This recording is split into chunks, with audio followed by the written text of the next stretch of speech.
Hello मेरे प्यारे teachers. आज हम पढ़ेंगे लैब बाय गोस्की के बारे में। मैंने बिल्कुल ऑन पॉइंट सारी बातें लिखी हैं। लास्ट में इमेज डाल दूंगी, इसका स्क्रीनशॉट ले लीजिएगा। और इसके जो भी रेड मार्क वाले पॉइंट हैं, इनसे सवाल आता ही आता है। अब आइए इसके बारे में पढ़ते हैं।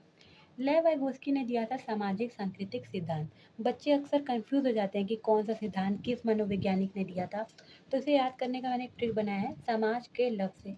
जहाँ समाज बना है सामाजिक शब्द से और लव बना है लेव से। और यही पूरे कॉन्सेप्ट का मतलब भी है कि बच्चा समाज के संस्कृति के लव से ही सीखता है। ठीक है, वो एक रशिया के लेव वाइगोस्की जो थे वो एक रशिया के मनोवैज्ञानिक थे। वो सामाजिक रचनावाद से जुड़े थे। बहुत जगह उन्हें संज्ञानवादी भी कहते हैं क्योंकि उन्होंने उस क्षेत्र में थोड़े बहुत काम किए थे।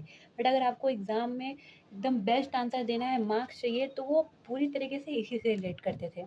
ठीक है, सामाजिक रचनावाद से। अब हम आगे बढ़ते हैं। उन्होंने दो मेजर कॉन्सेप्ट दिए थे, जेडपीडी और स्केप फोल्डिंग। अब हम बिल्कुल आराम से इसको समझाते हैं आपको कि देखिए, जेडपीडी क्या होता है। जो बिना मदद का और मदद के साथ का क्षेत्र होता है उसे ही हम जेडपीडी कहते हैं। जैसे कि एक बच्चा है, उसे साइकिल चलाने नहीं आती, वो गया साइकिल पे जाकर बैठ गया, तो ये उसका अभी रियल स्टेज है, बिना मदद का स्टेज है, जहाँ वो बस जाकर बैठ गया, उसको चलाने आती नहीं है साइकिल।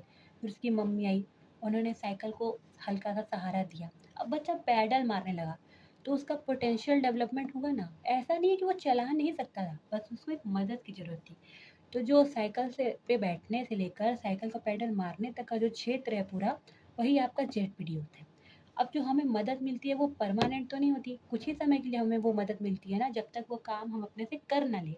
तो वो जो टेम्पररी सपोर्ट जो आपको मदद मिलती है उसको ही स्केप फोल्डिंग कहते हैं। ये सब बात बिल्कुल अच्छे से याद रखिएगा। एग्जाम में डायरेक्ट सिचुएशन के हिसाब से पूछ लिया जाता है कि इसको क्या बुलाते हैं, उसको क्या बुलाते हैं।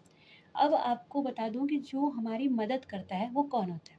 जो हमसे ज़्यादा ज्ञानी होता है उसे ही इंग्लिश में मोर नॉलेजेबल अदर कहते हैं, MQ। जो आपका टीचर भी हो सकते हैं, आपके पेरेंट्स भी हो सकते हैं और आपका दोस्त भी हो सकता है। भाई, हमसे किसी बेसिक क्षेत्र में थोड़ा सा ज़्यादा ज्ञान हमारा दोस्त भी तो रख सकता है। ठीक है, तो इतनी बातें आपको क्लियर हो गई। अब आते हैं अगले इम्पोर्टेंट पॉइंट पे। इस पे ये एक बहुत इंपॉर्टेंट पॉइंट आपको ध्यान देना चाहिए कि जो लेव वाइगोस्की है, उन्होंने कहा था कि बच्चा पहले सीखता है फिर विकास होता है। जैसे कि हम समाज में रह रहे हैं, वहाँ से बोलना चलना पढ़ना लिखना व्यवहार करना सीखते हैं। संस्कृति में रहकर हम नमस्ते करना, त्योहार को, उसकी परंपराओं को सीखते हैं। जिस भी राज्य में रहते हैं वहाँ की भाषा का ज्ञान हमें होता है। तो ये सारे चीज़ों से तो हमारा विकास होता है। तो लेव वाइगोस्की के हिसाब से पहले हम सीखते हैं फिर हमारा विकास होता है। लेकिन जीन पियाजे का कहना है कि विकास है हमारे में तभी तो हम सीख पा रहे हैं। जब हमारे में विकास ही नहीं रहेगा तो हम कोई चीज़ सीखेंगे कैसे। तो यहाँ पे दोनों की सोच में आपको विरोधाभास देखने को मिल रहा है। तो ये चीज़ आपको बिल्कुल एकदम रट लेना है कि इन्होंने क्या कहा था और इन्होंने क्या कहा था। इससे भी क्वेश्चन बन जाता है एग्जाम में। अब देखिए, जैसे लेव वाइगोस्की ने जो सीखना और चल विकास तक का जो स्टेज बताया उसको मैंने एग्जाम्पल दिया है कि जैसे साइकिल चलाना सीखा, फिर हमने प्रैक्टिस की, फिर हम खुद सीख गए, तो हमारा अब जाके लास्ट में विकास हुआ ना कि हम खुद सीख गए।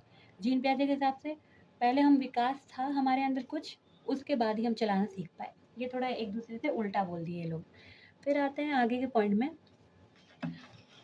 एक इम्पॉर्टेंट पॉइंट ये भी है, जन्म के बाद लगभग 2 साल तक बच्चे में भाषा और विचार दोनों अलग अलग होते हैं, बाद में जुड़ जाते हैं। ये कहा था लेव वाइगोस्की ने।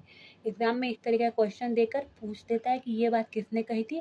तो आपको याद होना चाहिए कि इन्होंने ही कहा था कि जो भाषा होती है, जो हमारे विचार होते हैं वो अलग अलग होते हैं। जैसे कि बचपन में जो बच्चा होता है वो भाषा के माध्यम से जैसे रोता है या फिर बलबलाता है या बबलाता है, जो भी बोलते हैं उसे, तो उसके बाद उसके मन में जो विचार होते हैं उनका आपस में कोई रिलेशन नहीं होता, वो बिना बात के ही कुछ भी रू गा देता है।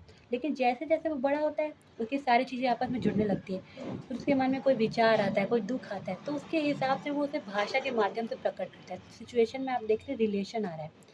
एक इम्पॉर्टेंट बात और है, प्राइवेट स्पीच क्या है। खुद से बात करना ही प्राइवेट स्पीच है। जैसे छोटी सी उम्र में जो बच्चा होता है, इनफैक्ट आज भी हम देखते हैं कुछ लोग अपने आप से ही बात करने लगते हैं। हाँ, कम ऑन तुम कर सकते हो, तुमसे नहीं होगा तो किससे होगा, चलो चलो करके दिखाओ।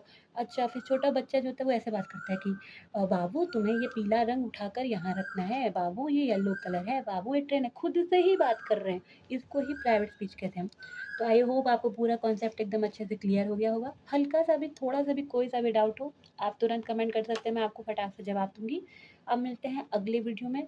नए मनोवैज्ञानिक के साथ। ठीक है? Bye bye.